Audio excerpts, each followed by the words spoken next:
Ever wondered what the unsung hero inside your computer actually is?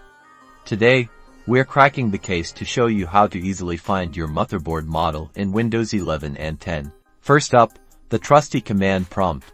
Click on the Windows Start button. Type CMD and hit Enter to open the command prompt window. Now, you'll need to type in a command. Don't worry, it's easy. Type WMAC baseboard get product, manufacturer, version, serial number, then hit Enter. Boom!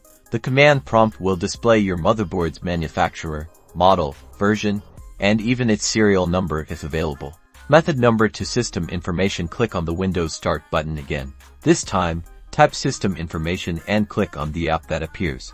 A new window will pop up, displaying a summary of your system. Look for baseboard manufacturer, baseboard product, and baseboard version. There you have it, all the details about your motherboard, neatly presented. Finally, for a more detailed look, you can use third-party software like CPU-Z. Download and install CPU-Z from a reputable source. Once installed, open CPU-Z.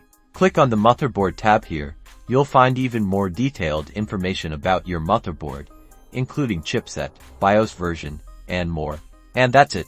3 easy ways to uncover the secrets of your motherboard. Now you can confidently identify your system's core components. Subscribe for more Windows tips and tricks. Thanks for watching.